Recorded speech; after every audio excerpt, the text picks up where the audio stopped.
Samakah pahala baca Quran melalui smartphone? Baca Quran di dinding, ada tertulis di situ dinding, masuk masjid.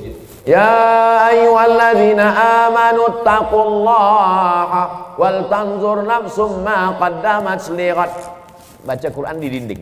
Yang satu lagi baca Quran di handphone. Kutiba alaikumul qitalu fil qatla al-hurru bil hurri wal 'abdu bil 'abdi wal unsa bil unsa. Yang satu lagi melihat mushaf Al-Quran. Ya ayyuhalladzina amanu ista'inu bis sabri was salah. Melihat mushaf, melihat handphone, melihat dinding. Pahalanya bukan dilihat kau baca Quran dari mana, tapi yang dilihat adalah lafaz di mulut dan di hati. Mulut fasih, tahsin, tajwid, hati ikhlas. Walaupun kau baca di pelepah kurma. Ada Quran zaman sahabat Nabi, Quran macam kita dicetak sekarang? Mana ada? Pakai resleting pula lagi. Kenapa kau tak pernah baca Quran ini? Saya sebetulnya mau baca Pak Ustaz, terus resletingnya macet terus tiap hari. Oh, kasihlah minyak jelantah. Dulu Quran ditulis di pelepah korma, di tulang onta, di batu yang, batu apa namanya itu? Batu lepes, batu ceper macam piring, ditulis. Jadi Quran tidak dilihat di mana, mau di kertas. Kertas adanya bambu yang ditumbuk, bambu, tahu bambu?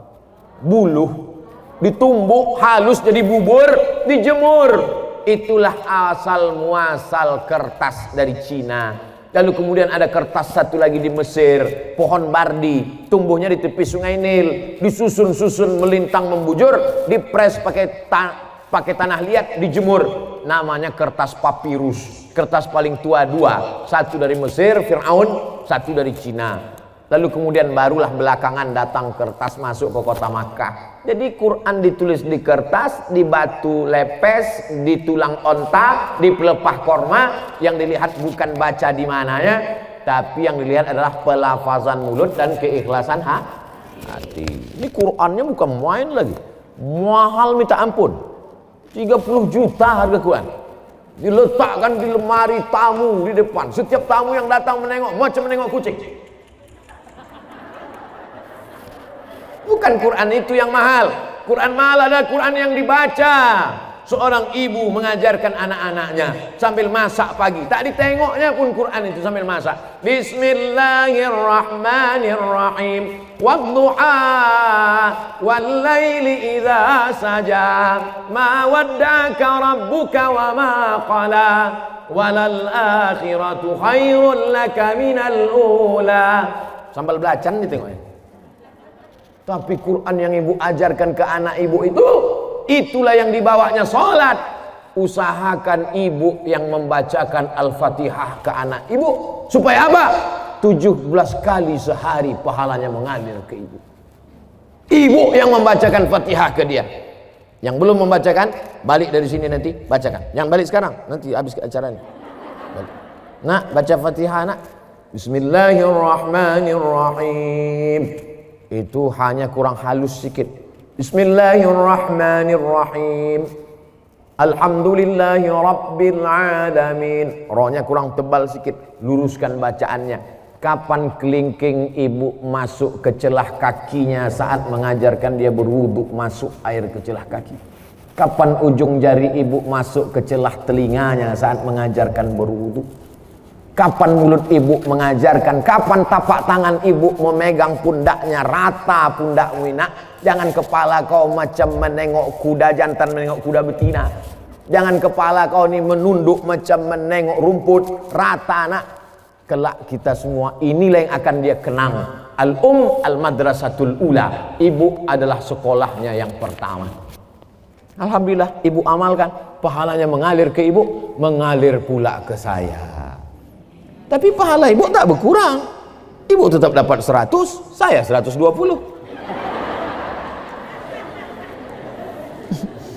Karena saya tengok ibu macam-macam tak setuju. Assalamualaikum Pak Ustaz. Waalaikumsalam warahmatullahi wabarakatuh. apakah seorang istri berdosa bila menolak diajak hubungan jarak jauh? Karena semenjak pandemi kita tak bisa berkumpul. Macam mana hubungan jarak jauh?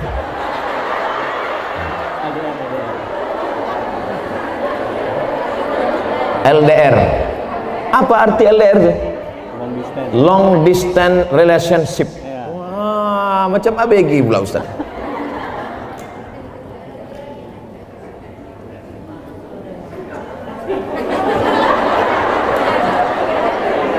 Wa'ashiruhun nabil ma'ruf. Dulu waktu akad nikah, suami ibu disuruh Pak Kua membaca ayat. Baca ini, wa'ashiruhun nabil ma'ruf. Berhubungan baiklah kamu dengan dia dengan cara ma'ruf. Ma'ruf diambil dari kata urf. Urf artinya baik menurut syariat Islam, menurut Quran, menurut sunnah, menurut kebiasaan. Maka selama tidak bertentangan dengan Quran, dengan sunnah, menurut kebiasaan, maka hubungan itu ma'ruf. Hubungan itu baik. Tapi kalau bertentangan maka tidak baik. Baik dan tak baik standarnya bukan akal. Baik dan tak baik itu dalam Islam standarnya adalah Quran dan sunnah Rasulullah Sallallahu Alaihi Wasallam. Saya mau tanya, apa hukumnya menikah dengan wali tapi bukan dari ayah, abang atau adik laki-laki? Lalu dengan apa kau nikah? La nikaha, tidak sah nikah illa biwaliin, kecuali dengan wali. Wali itu siapa? Ayah, tak ada ayah. Datuk, tak ada datuk. Abang, tak ada abang. Adik laki-laki, tak ada adik laki-laki. Abang ayah laki-laki, tak ada abang ayah laki-laki. Adik ayah laki-laki, tak ada adik ayah laki-laki. Saudara punya abang ayah tuh punya anak laki-laki. Sampai begitu. Perwalian itu ada orang, tapi insya Allah yang 6 itu adalah, kecuali dia disapu angin puting beliung hilang semua. Andai dia anak yang ditemukan dalam kardus, namanya binti kardus, tak ada walinya, macam mana? Fasultanu waliyun man la waliyalaha. Maka sultan menjadi wali bagi orang yang tak punya wali. Siapalah wali orang perempuan di Batam kalau tak ada walinya? Sultan Kerajaan Riau Lingga. Sultan Kerajaan Riau Lingga sudah menyerahkan kekuasaan kepada Presiden Soekarno. Lalu Presiden Soekarno membuat satu departemen untuk agama, namanya Kementerian Agama. Maka Kementerian Agama lah yang menerima sultan. Lalu Menteri Agama tak sanggup turun ke Kemenak Kanwil Provinsi, Kemenak Kanwil Provinsi turun ke kota, kota turun ke kecamatan. Itulah maka kepala kantor urusan agama tak ada perempuan. Ada kepala KUA perempuan. Kenapa? Karena KUA akan menjadi wali bagi perempuan yang tak punya. Nah, ini ke depan nanti bisa jadi kepala KUA perempuan. Dia tak ngerti sejarahnya. Karena KUA akan menjadi wali bagi perempuan yang tak punya wali. Fasultanu waliyun man la waliyalaha. Memang satu sisi Pak KUA itu sebagai pegawai pencatat pernikahan.